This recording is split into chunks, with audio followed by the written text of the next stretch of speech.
Make Way for Ducklings by Robert McCloskey. Mr. and Mrs. Mallard were looking for a place to live, but every time Mr. Mallard saw what looked like a nice place, Mrs. Mallard said it was no good.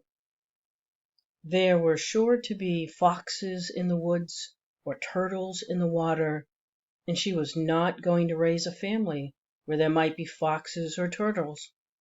So they flew on and on.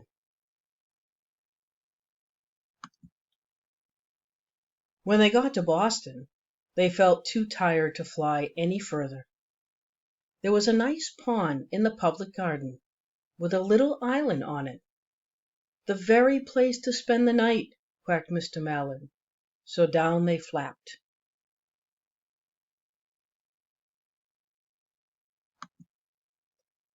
Next morning they fished for their breakfast in the mud at the bottom of the pond, but they didn't find much.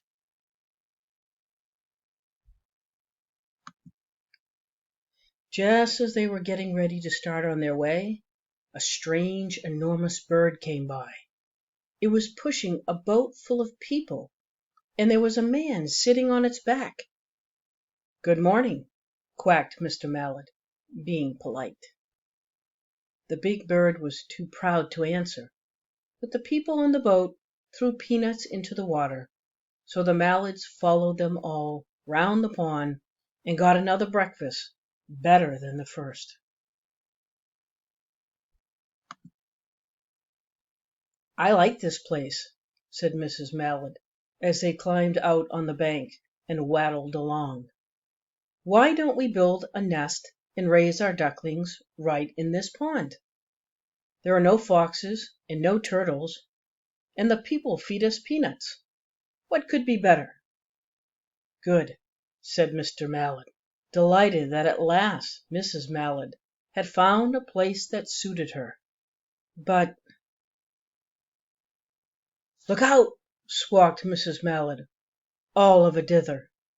"You'll get run over." And when she caught her breath, she said, "This is no place for babies, with all those horrid things rushing about. We'll have to look somewhere else." So they flew over Beacon Hill and round the State House, but there was no place there. They looked in Louisburg Square, but there was no water to swim in.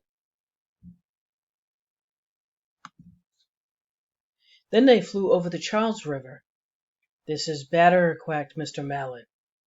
"That island looks like a nice, quiet place, and it's only a little way from the public garden." "Yes," said Mrs. Mallard, remembering the peanuts. "That looks like just the right place to hatch ducklings." So they chose a cozy spot among the bushes near the water and settled down to build their nest. And only just in time, for now they were beginning to molt. All their old wing feathers started to drop out, and they would not be able to fly again until the new ones grew in.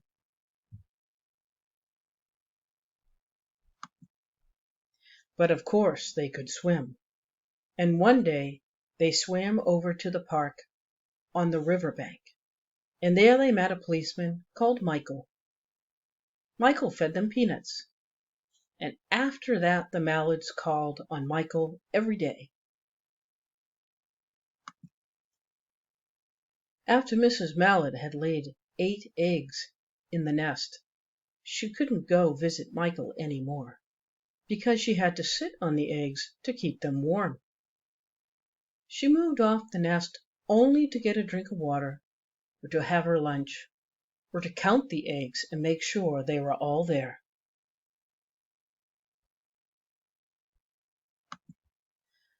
One day the ducklings hatched out. First came Jack, and Cack, then Lack, then Mack, and Knack, and Oack, and Pack, and Quack. Mr. and Mrs. Mallard were bursting with pride. It was a great responsibility, taking care of so many ducklings, and it kept them very busy. One day Mr. Mallard decided he'd like to take a trip to see what the rest of the river was like, further on. So off he set. "I'll meet you in a week, in the public garden," he quacked over his shoulder. "Take care of our ducklings." "Don't you worry," said Mrs. Mallard. "I know all about bringing up children." And she did.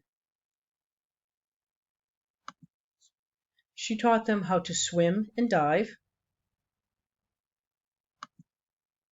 She taught them to walk in a line, to come when they were called, and to keep a safe distance from bikes and scooters and other things with wheels. When at last she felt perfectly satisfied with them, she said one morning, "Come along, children, follow me." Before you can wink an eyelash, Jack, Cack, Lack, Mack, Nack, Oack, Pack, and Quack fell in line, just as they had been taught. Mrs. Mallard led the way into the water, and they swam behind her to the opposite bank.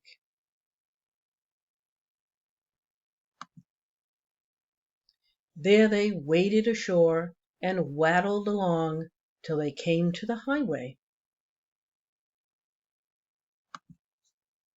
Mrs. Mallard stepped out to cross the road. Honk, honk, went the horns on the speeding cars. Quack, went Mrs. Mallard as she tumbled back again. Quack, quack, quack, quack, went Jack, Cack, Lack, Mack, Nack, Oack, Pack, and Quack, just as loud as their little quackers could quack. The cars kept speeding by and honking, and Mrs. Mallard and the ducklings kept right on quack, quack, quacking.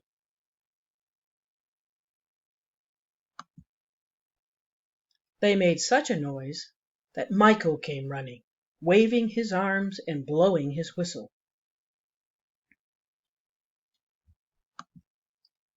He planted himself in the center of the road, raised one hand to stop the traffic, and then beaconed with the other, the way policemen do, for Mrs. Mallard to cross over.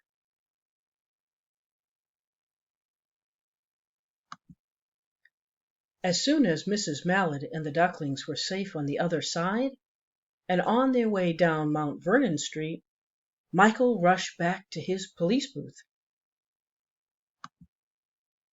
He called Clancy at headquarters and said, "There's a family of ducks walking down the street." Clancy said, "Family of what?" "Ducks," yelled Michael. "Send a police car, quick." Meanwhile, Mrs. Mallard had reached the corner bookshop and turned into Charles Street, with Jack, Cack, Lack, Mack, Nack, Goack, Pack, and Quack all marching in line behind her. Everyone stared. An old lady from Beacon Hill said, "Isn't it amazing?" And the man who swept the street said, "Well now, ain't that nice?"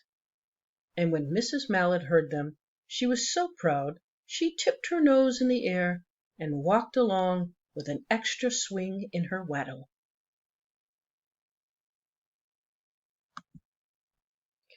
When they came to the corner of Beacon Street, there was the police car with 4 policemen that Clancy had sent from headquarters. The policemen held back the traffic so Mrs. Mallard and the ducklings could march across the street, right on into Public Garden. Inside the gate, they all turned round to say thank you to the policeman. The policeman smiled and waved goodbye. When they reached the pond and swam across to the little island, there was Mr. Mallard waiting for them, just as he had promised. The ducklings liked the new island so much that they decided to live there. All day long they follow the swan boats and eat peanuts. And when night falls, they swim to their little island and go to sleep.